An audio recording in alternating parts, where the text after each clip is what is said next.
No pressure, right? Is the microphone on? I can't tell. Yes. I've got some handouts for you guys, so I'll just start them around. Hopefully I brought enough. Start some over here. Sure. Well, I'm going to try to do this.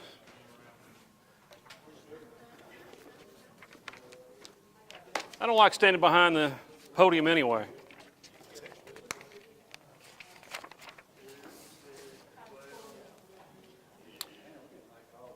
Everybody got?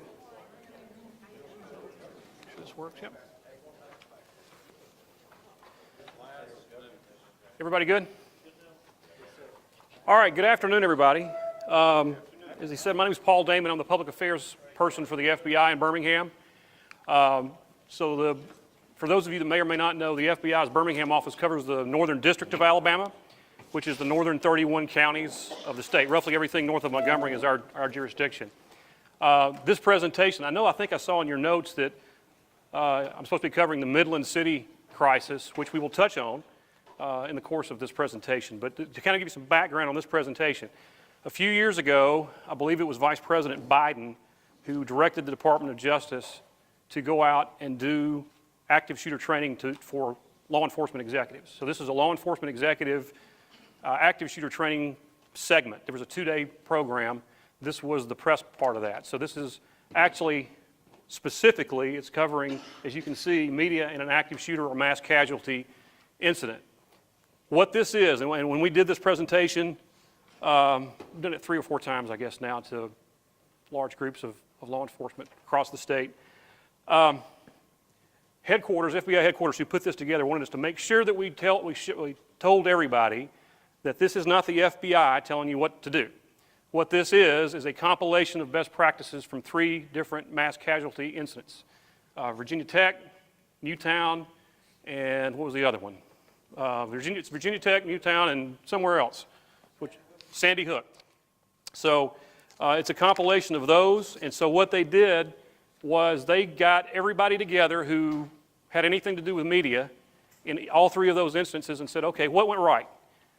What went wrong? What could you have done better? What went perfectly well? What could you have used more of? What could you have done less of? And so they got all that together, and that's what this is. That's exactly what this is. So we'll go through and see what the agenda is for the day. I won't bore you with a lot of this. There's a lot of slides on here, and I hate death by PowerPoint. But so here are our objectives for the course of the next. We'll try to do this in about 30 minutes. This is about an hour and a half long segment, but we'll do it in about 30 minutes, hopefully. Here are our objectives: what to expect from the media overall, concepts that have been successful, promote coordination, communication, and an overview of FBI public affairs, which we'll talk about briefly. So, in the beginning, it happens. The notification comes in, and you get the notice as law enforcement or as first responders of some kind, but so does the media, so does the public. And that's where sometimes things can go sideways. It may come to the public's attention before it comes to your attention. So once the crisis begins, there are conflicting priorities because there's a public need to have information, and particularly in law enforcement, there's a need to keep some of that information to ourselves, at least investigatively. So there can be a conflict in that. So who's going to show up? This is Virginia Tech. So in a nutshell, everybody's going to show up. That is just one picture from one day at the Virginia Tech shooting. So you'll have, here's what I can tell you. You will have, in short order, people like Vicki and her crew. Local media will show up. Then in fairly short order, you'll have regional folks that will come in. So if you're in Birmingham, expect the Birmingham folks to show up. Then you'll have the Huntsville folks. Then you'll have the Mobile folks. Then you'll have Atlanta. And then you'll have CNN and Fox. And then depending on how long it goes on and what's happening, you can expect to have international media, particularly if there are victims or people that are at that college or that school or that whatever that are part of an international, are tied to some international country. So, expectations. Here's what you can expect the media to do. I don't know exactly what all you guys have talked about over the course of a few days, but they're going to want everything that you would want as an investigator. They're going to talk to everybody that you're going to talk to as an investigator. You can expect that. They're going to want to know the same things that you want to know. Who, what, when, where, how. All of those things. They're going to contact everybody in their Rolodex. If they know your chief, they'll call your chief. If they know you, they'll call you. If they know any of your coworkers, they're going to call them. Anybody, every agency. Seek out anybody around the scene. Anybody that may have seen something, been there. They're going to collect images and videos. Facebook, Twitter. Social media is going to be a big problem for you. And they're going to begin recording and taking pictures. Because the camera's always rolling. So that's the expectations. Again, as we said, they're going to monitor social media. So the Boston Marathon became a live tweeted problem because one of the things in the Boston Marathon situation is social media caused a problem because they had it reported that the FBI had somebody in custody. CNN reported it as if it was gospel. It wasn't true. They came out and said, we've got reliable sources that the FBI has got the suspect, a suspect from the Boston Marathon in custody.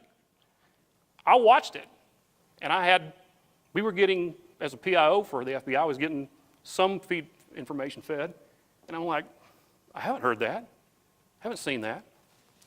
It's because it didn't happen. So anyway, you can expect the media to do that. They're going to request interviews, access to the scene. That bottom piece is important. What you do well and what you don't do well, everybody's going to see it. And it's going to be recorded for history. I'll tell you a quick story about myself. There was no pressure on me here. So when I first got the media job for the FBI in 2000, I was tasked to do it in 2005 or 6. And I had had the media job probably maybe 10 days. And there was an escaped rapist, Diedrich Grimm was his name. He was charged with kidnapping and raping a local attorney in Birmingham. And he escaped. And I got a call my boss called me about, I don't know what time it was. I think it was about 2 in the morning, 2 or 3 in the morning, and said, hey, this guy's escaped. We're setting up a command post. I need you to go set up the media part of it. So I said, okay. Was on television live all day, which was no problem. We had some basic stuff to share. And then that night, we were scheduled to go on Greta Van Susteren, Fox News at the time. And so I wasn't going to go on. It was going to be my boss that was going to go on. So I'd been prepping him most of the day, most of the afternoon for that. We were going to film live, I think it was at 10 o'clock. So about 9:30 or so, they got a call. He said, we think we've got him located. I've got to go out to the scene. I said, well, you got to go over and film Greta Van Susteren. He said, no, I can't. I've got to be on the scene. I said, well, who's going to do it? He goes, you are. And I said, okay. You want me to go live on Fox News? I said, sure. He said, just stick to the talking points, and if you F it up, you're fired. That was my welcome to the media. So trust me, I know how you guys feel when it comes to this stuff. I've been there. But anyway, what you do well and what you don't do well will be broadcast worldwide. So the question becomes, as the PIO, who's answering the phones at your office? Do you know who that is? I can tell you there's having done this presentation and sat through this presentation a number of times, the two things that I pick up the most is partnerships and policy. Does your division, does your agency have a media policy, a written media policy? If not, make that a note in your notes to establish an agency written media policy because it's so very important. So who's going to be answering the phones? Will it be you? Will it be somebody? Will it be the radio room? Who is it going to be? So that's the question. 24-hour news cycle. Reporters write for the web. I can tell you this. One of the things that I've done as a PIO over the last few years is occasionally we'll do a PIO roundtable where we bring in PIOs from across the area along with media, and we'll just kind of do hey, what's working well for you? What can we do better? The AL.com reporters will tell you what used to be Birmingham News, what used to be Huntsville Times. Their deadline is right now. There is no, I've got till 5 o'clock to get this out. They're working to put something out, and their bosses are making them push it out. So when they write for the web, their deadline is now. So they're waiting to get as quickly as they can. They'll use alerts, emails, and so containment of the news is impossible, but what is possible is the containment of accurate information.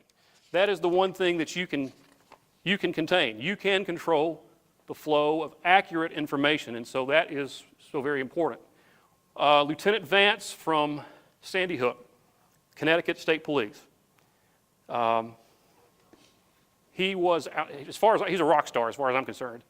He was, if you remember, I don't know if anybody watched that or remembered it. He went up to the podium outside the school there where they had it set up, and he said, unless it comes from this podium, don't believe it. I mean, he took complete control of that situation and the flow of accurate information. Same with Boston. If you'll remember, we talked about how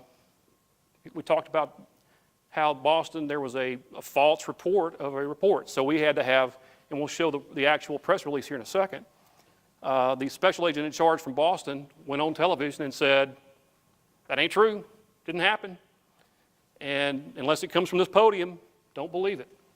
So the first few minutes and hours are critical in a situation like this, so request help. So the other thing, when I said partnerships, was the second part, policy and partnerships.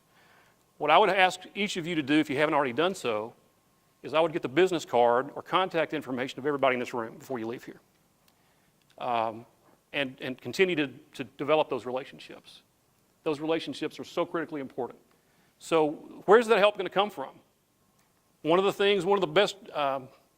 best practices, lessons learned from, excuse me, from all of these situations, from the situation down with the little boy in the bunker, Midland City, Newtown, you can't do it by yourself. Virginia Tech, we needed more help. And you'll see all that in this presentation.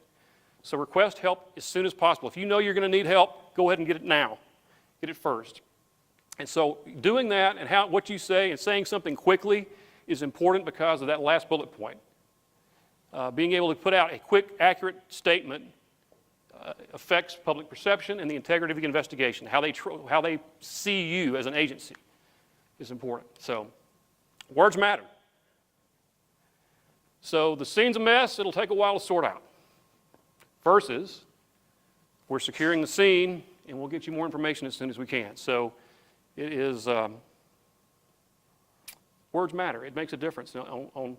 If you go out on national television and say, man, this thing's a mess in here, versus you exude that confidence because the public's looking to you, particularly in law enforcement and those first responder type situations, to know that things are okay, or at least they're as secure as they can be. So that's important. So words matter. So again, immediate issues for these types of things. Who are they going to be calling? These are things that you as the PIO need to be thinking about. Who can speak to the media in your department? I think we talked about that a second ago. Can just anybody in your department talk to the media? Do you know that in your agency? Can any officer in your department talk to the media? So let's say, for example, a situation happens in here, and you've got an officer that's got the street roped off over here, just kind of blocking the street. CNN rolls up and says, "Hey, what's going on? What are you hearing?" And CNN, the officer may say, "Well, I don't know." If he didn't know he's not supposed to speak to the media, he may say, "Well, I don't know. I heard that, it's 3 shooters." Maybe that's true. Maybe it's not. But the next thing you know, you've got a source close to the investigation but unable to speak on camera who says there's 3 shooters. So you want to make sure that whoever is talking to the media is authorized to talk to the media, and that information is cleared and vetted through, in this case, in the case of an active shooter situation or a situation where you've got multiple agencies, a JIC, or wherever it's set up at that time. So who's going to be providing those statements? Is the PIO integrated into the incident command? That is something that I would stress to each of you if you're not part of, attached to the head of your office, your chief, CEO, whoever the head of your agency is.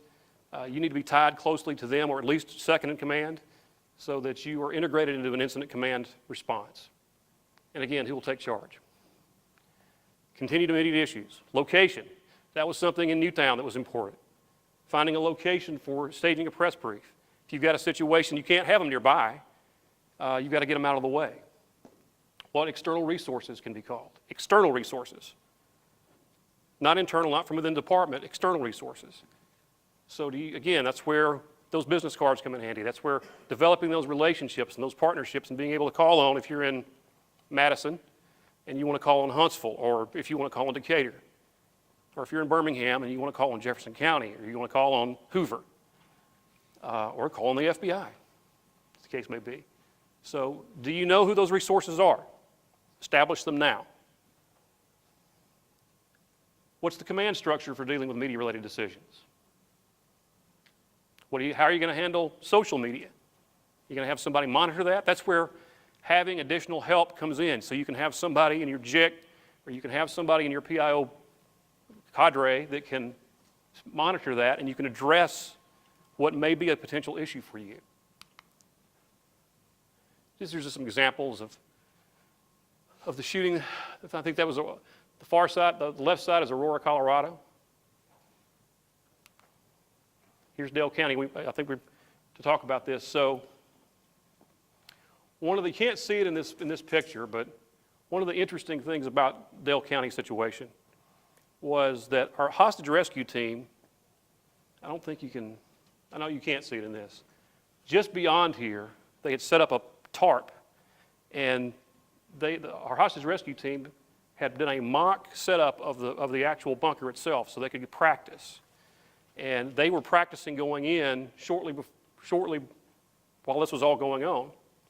And the media was just on the other side of the tarp. They had no idea. But had they found out, that could have been a potential issue. But that was one of the things that, fortunately, it worked out well for us. But it could have gone south. This is Boston Marathon. You see the camera there? It's right after it happened, so the cameras are rolling. Be prepared for that. What does the media want? Same thing you want as an investigator. Timely and accurate information, correct information, ask questions, repeat those questions. Has that changed in the last 5 minutes? What happened? I just told you what happened. Well, has anything changed since I asked you 10 minutes ago? That's what they're going to be asking you.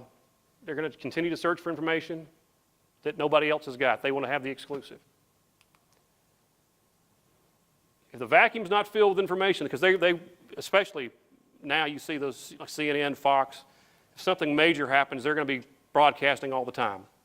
So they want to fill that time with something. And what is that going to be filled with? If you don't fill it with something accurate, they're going to fill it with speculation. They're going to fill it with commentary from experts like retired FBI folks, like whoever. This is retired FBI so-and-so. He has no clue what's going on, but he thinks, he's going to say, well, Bob, what do you think? And he's going to make something up. So you want to fill that with accurate information to the extent that you can. This is the actual press release that I mentioned to you. I'll let you just give you a second to read that. That was what they had to put out based in Boston because of the inaccurate information. So that's what happens when you have social media, things like that. So ending it, there's a natural break. After a period of time, particularly in a long, several-day incident, there comes a point in time when there's a natural break, when there's no more updates to provide. There's nothing else to say, really. And I think you'll see it, and I think in Newtown, it was 5 days. But the media inquiries will still continue even after that natural break occurs.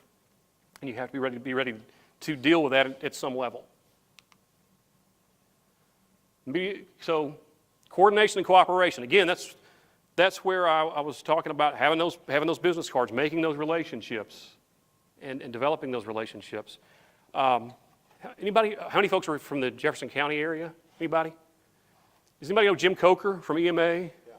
So Jim and I, for a number of years, did the PIO roundtable for a while, and we just talked a couple of weeks ago about doing it again. But it was a very casual. Matter of fact, the last time we met, I think we met in this room. We invited PIOs. Anybody was welcome. First responders, schools, anybody that may have some role to play. And we invited the media. Vicki came last time. And again, it's just a chance to meet, and if nothing else, it's a chance to exchange business cards with you, and now I know you, and now you know me, and what kind of problems are you having? We had little panel discussions where we had 2 or 3 media folks up there to talk about things that they look for, things that they need in their newsrooms when you're trying to put a press release together. How is that helpful? How can you be more helpful to them? How can they be more helpful to us? Issues that I have. For example, Fox 6 was up here last time, and I asked them, I said, I can't tell you the number of times that I'll be on the phone with a reporter from Fox 6 about something that we've maybe involved in, a breaking story or whatever. And while I'm on the phone with a reporter from Fox 6, another reporter from Fox 6 will call me and ask me the exact same question. I said, do you folks not talk to each other? I mean, I'm happy to help you, but come on, I've got 10 other stations that I need to. So those kind of things are helpful. And sometimes they don't talk to each other. So that's kind of helpful to exchange that information. So when we get that together, I'll make sure if it's okay with you guys, if you want, or you can just give me your card or whatever. I'll make sure the next time that we do one of those, we include you, because folks came down from Huntsville. They come from all over, so it's helpful to have that. So coordination, cooperation. Have a plan. That's one of the biggest takeaways I have from this presentation. If you don't have a media plan now, go back to your department, go back to your agency, work with your executives, and develop a media plan.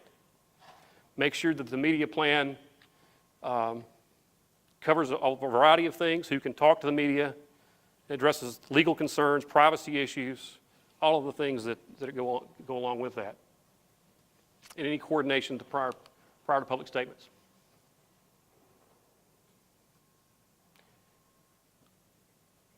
Who's your spokesperson going to be in these situations? Again, it may not always be, and going back to Midland, that spokesperson could have easily been the FBI person. It could have been the state police, but they chose to have the sheriff, the local guy in Midland, because they knew not only where it was the public watching, but also the bad guy was watching. And he had a relationship with him. And so for that reason, they chose to have that guy, who ended up being just exceptional. Just exceptional. But in that case, who is the spokesperson perceived as credible to whom? So in that case, we wanted him to be credible to the bad guy. That was more important than anything else. Plan for the worst, hope for the best. It's pretty much a good motto to live by in this kind of situation. Coordinate. Partnerships. Responding partners. The media strategy. That's what a JIC's for. So you have one central flow of communication. And it presents a united front. That's important in situations like this, that we're all together in this fight. It's one team, one fight. And so when you've got a coordinated response that person is speaking on behalf of multi-agencies, that presents a united front on behalf of everybody. Again, central theme here. Prepare in advance, establish those relationships. If you don't remember anything else I talk about this afternoon, I would highly recommend that one thing, because that's been very helpful to me over the course of however many years I've done this, is having relationships, knowing people like Jim Coker, knowing other public affairs PIO people in the FBI, knowing state police people in Alabama. It's been very helpful to me over the course of a number of years, being able to reach out to them, get their feedback. Peggy, I think, Sanford was here from the U.S. Attorney's Office a couple of days ago. Peggy and I work just like that. She'll call and bounce stuff off of me and vice versa. And if it's anything to do with an FBI, DOJ thing, you can believe that we talked about it before it went out. It's critical to what you're doing. And educate media. One of the things that we've done over the course of several years is have, and it's been helpful, I've done it in my office, I know other FBI offices have done it, is have like a brown bag lunch with the media, invite them in. Explain to them what your policy is. Explain to them what your issues are, concerns that you've got. The media is not always the bad guy. A lot of times, especially in law enforcement, the media is portrayed as being the bad guy, that they're out to get you. That's not always true. I'm not going to say it's 100% the case, but they're not always out to get you, and they can be leveraged to help you. Getting information out in a situation like this, road closures, victims being reunited with the families, all those kinds of things, the media can be extremely helpful to you. So if you build those relationships up front. Now, Jim Coker, if he was here doing this presentation, and he and I, as I said, he and I have done this presentation together many times, several times, he likens that relationship with the media like making a deposit in the bank. The more you can develop that relationship, go out and just go out and meet him for a cup of coffee. If it's just you one-on-one with a reporter that you know covers the law enforcement beat or covers the emergency responder beat, develop that relationship up front and let them know, they get to know you, you get to know them, they trust you. And you can trust them and develop that rapport so that when the time comes when you call and say, hey, Vicki, I know you know this, but I would sure appreciate it if you didn't share that right now. And here's why. Because if you let that out, that may tip off, we think we know where this guy is, and if you share that we know what he looks like, or if you share that picture that I know you've got right now, that could be bad for our investigation. If you've got that relationship, they're going to say, no problem, let me know. Done it with Vicki many times. Create a basic plan. It just repeats. That's the one big thing. Partnership and plan. Policy. Those are the themes here. Create that plan now, because you're going to need it. Maybe you don't need it today. Maybe you don't need it tomorrow. Maybe you won't need it next month. But you're going to need it. And you're going to need to know, you're going to be glad you put it together when you did.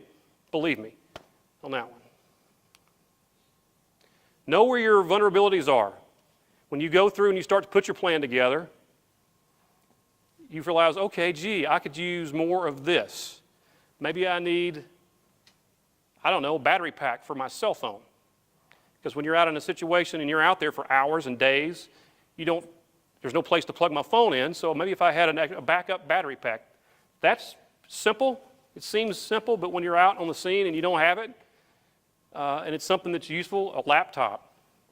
Lots of just things.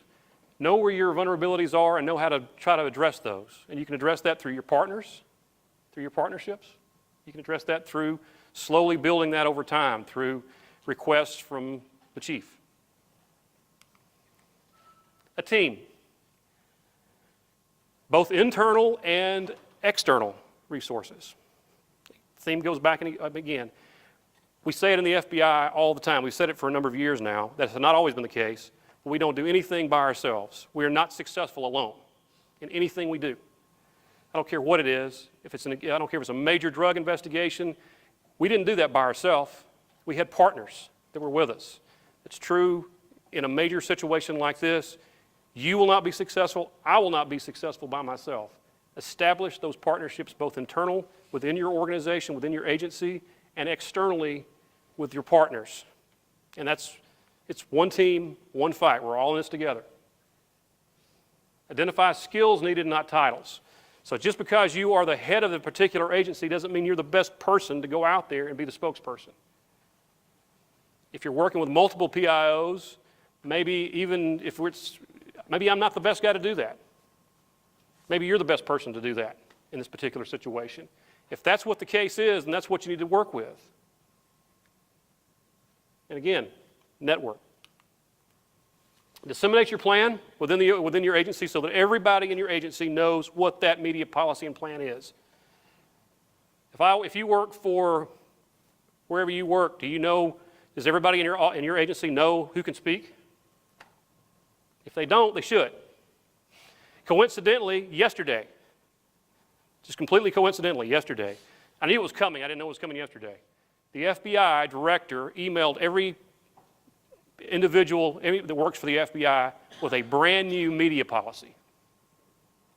There are only two people in any FBI office that are allowed to talk to the media: the public affairs person and the head of the division. Period. Period. End of story. That can change because the head of the division can designate on an individual basis, on a case-by-case basis, in writing, exactly who that person is and what they're allowed to do. So if the supervisor or the assistant special agent in charge, if the number 2 person in the FBI in Birmingham wants to talk to the media, they have to get authority from the agent in charge and me before they do it. That alleviates any unnecessary, improper disclosures. Develop a policy, spread that policy wide. And if you have routine meetings with your agency, with your personnel, take one of the monthly meetings or quarterly meetings and spend half an hour or 15 minutes and talk about the media policy. This again, best case, from best practices, lessons learned, additional support. Here's why additional support's needed. I'll let you read. That's exactly why. There's just multiple reasons why.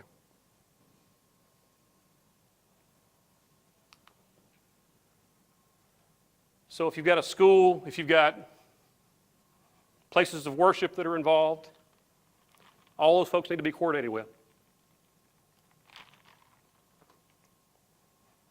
So if you have a team, you've got people who can deal and address with all of these things.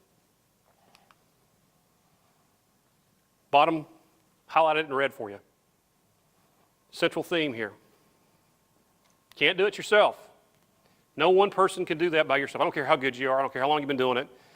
When you get overwhelmed with your phone, you might as well just shut your phone off in a situation like this because it's just going to melt down. You're going to get so many phone calls, and you're going to get, the media is going to show up. I mean, you can imagine, you saw the sea of media in Virginia Tech.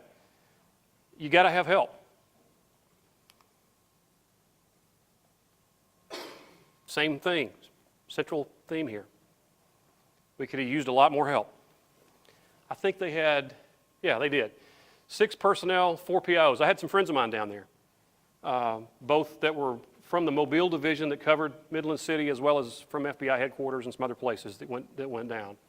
And I mean, it went very smoothly, but they could have used a lot more help. Again, you've talked about a JIC. Who you include depends on the incident. This is, that's the lieutenant there. This guy, as I said, is a rock star as far as I'm concerned. He could not have handled that, in my opinion, any better.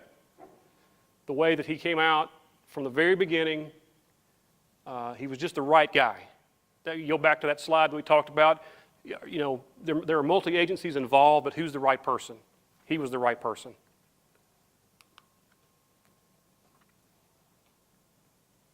Finding a staging area, that's something to consideration that you need to think about. If you have a major incident, a mass casualty, an active shooter situation, if it happens here, you don't want to have the staging area in this room. You want to have it out somewhere away from where the crisis is.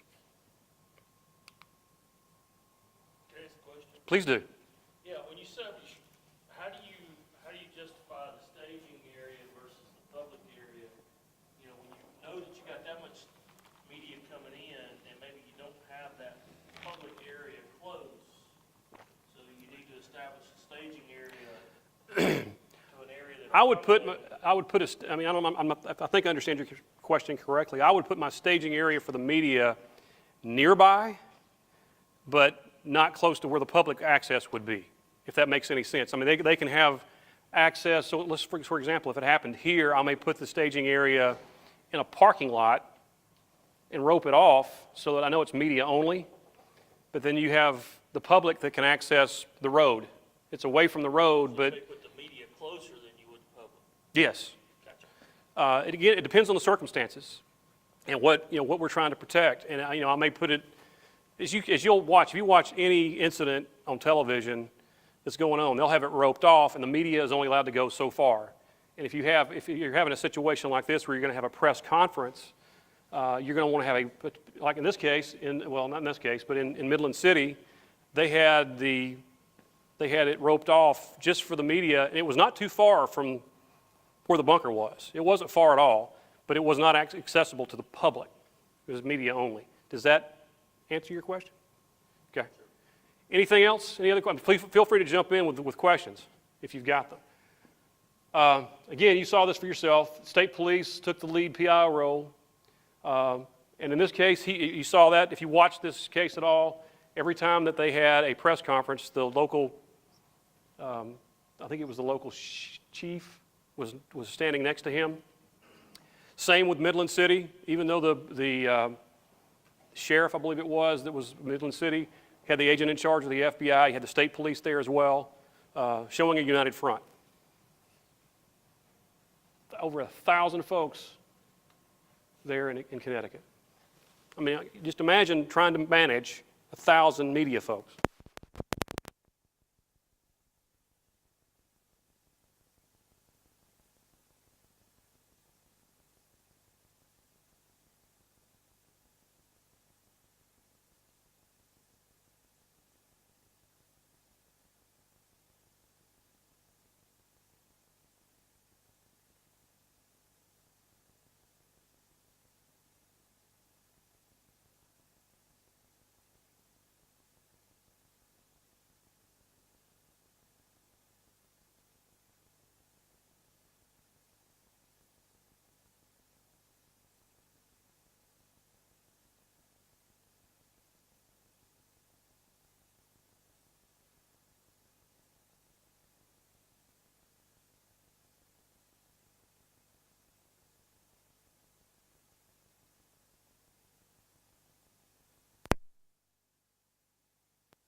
Concept, everybody worked together. PIOs collaborated, all worked together to make sure everything worked well.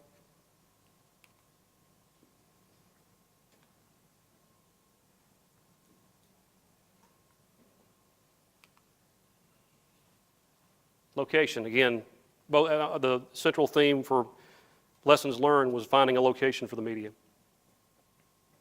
Brace yourself for the negative.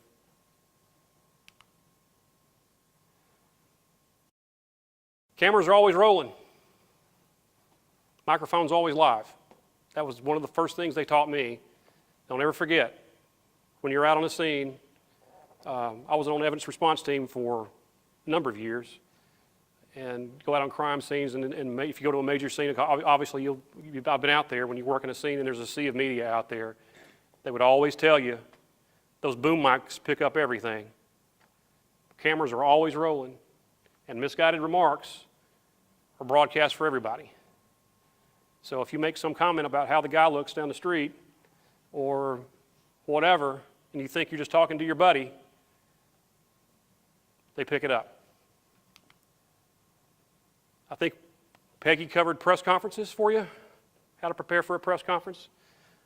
Review the order of speakers, what are they going to say, who's going to cover what. That is invaluable to every boss I've ever had. If you're going to go out, even if it's not necessarily a major deal, but if it's a significant incident in your area, and you know that they're going to get a lot of questions about something, grill them. Take them in there, because if you don't, people like Vicki will. That's their job, and they're allowed to do that. So if you know the circumstances, I mean, again, they're going to want to know the same things that you, particularly as an investigator, would want to know. For example, if you make an arrest on a terrorism suspect, and the FBI goes out and says, we feel like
FBI, it's not like you see on television where you come in and say, with the FBI, I'm taking over, throw the cigarette on the ground.